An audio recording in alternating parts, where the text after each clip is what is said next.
करते अपसेट होते किंवा नाराज होते त्यांच्याबरोबर चर्चा करून ह्या सगळ्यावरती समाधानपूर्वक आमची चर्चा झालेली आहे आणि आता कुठच्याही प्रकारची बंडखोरी किंवा नाराजी राहिलेली नाही आहे. काल आपण बघितलं असेल तर कालही काही आमचे साथी ज्यांनी उमेदवारी अर्ज भरलेले त्यांनी ते विड्रॉ केलेले आहेत आणि त्यामुळे आता कुलाबा विधानसभेत भारतीय जनता पक्षात अंतर्गत कुठच्याही प्रकारची नाराजी किंवा बंडखोरी उरलेली नाहीये.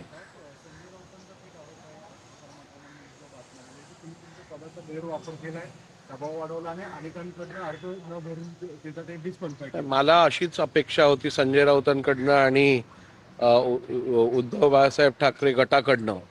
त्याचं कारण असं आहे, जेव्हा आपला पराजय आपल्याला स्पष्टपणे दिसतो त्यावेळेला आपण अशा प्रकारचे बिनबुडाचे आरोप करून कुठची तरी स्वतःच्या पराजयासाठी कारण शोधायचा प्रयत्न करत असतात. त्यातलाच हा एक प्रकार आहे. संजय राऊतांना त्यांचा आणि त्यांच्या पक्षाचा पराभव स्पष्ट दिसत असल्यामुळे असे बिनबुडाचे आरोप करत असतात.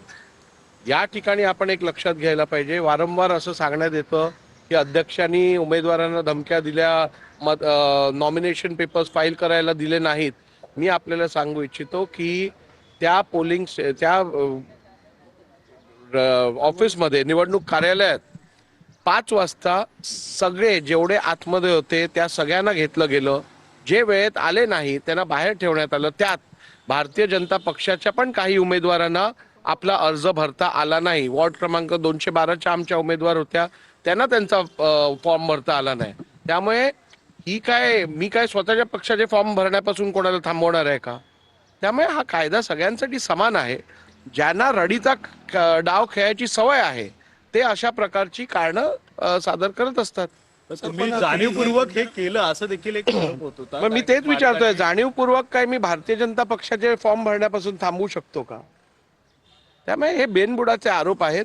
ज्यांच्याकडे उमेदवार शेवटपर्यंत नव्हते, ज्यांनी 1 आणि 2 वाजता उमेदवारांना एबी फॉर्म दिलाय, ते कसे अपेक्षा करतात बिचारे उमेदवार 5च्या आत येऊन कसे काय फॉर्म भरणार? तुम्ही रात्री 2 वाजता लोकांना एबी फॉर्म देतात आणि सांगतात उद्या सकाळी जाऊन अर्ज भर. यात चूक तुमची आहे. तुम्ही तुमच्या कार्यकर्ते आणि उमेदवारांबरोबर चुकीची भूमिका घेतलेली आहे. तुम्ही जर वेळेत त्यांना उमेदवारी दिली असती तर कदाचित त्यांना त्यांची उमेदवारी अर्ज भरता आले असते. सर, तुमच्यावरती दुसरा एक आरोप जो केला जातोय की गेले 4 दिवस झाले तुम्ही राजकारणात सक्रिय झालेत.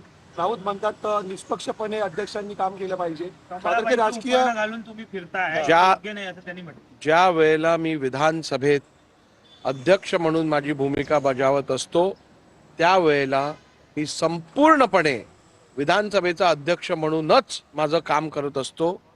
ज्या वेळेला मी माझ्या मतदारसंघात काम करत असतो त्यावेळेला मी या मतदारसंघाचा आमदार म्हणून माझ्या जनतेला न्याय द्यायचं काम करत असतो. त्यामुळे संजय राऊतांनी मला माझी जबाबदारी शिकवू नये. त्यांनी पहिली एक जबाबदार नागरिक कसा असावा याची थोडी शिकवणूक घ्यावी आणि मग हे सगळं बोलावं. 225 मधली जी लढत आहे ती आता मैत्रीपूर्णच असणार आहे, काय नेमकं ठरलंय? 225 वॉर्ड जो आहे त्यात भारतीय जनता पार्टीचे उमेदवार आहेत हर्षिता नार्वेकर. त्यांच्या समोर एकनाथ शिंदे साहेबांच्या उमेदवारांनी पण अर्ज भरलेला आहे असं मला वाटतं काही मुंबईतल्या मतदारसंघात दिसून येत आहे. आणि म्हणून इकडे मैत्रीपूर्ण लढत झाली तरी आमची तयारी आहे, आम्हाला काय अडचण नाहीये. ही जागा आम्ही किमान 10 ते 12 हजार मताच्या मताधिक्याने निवडून आणणार.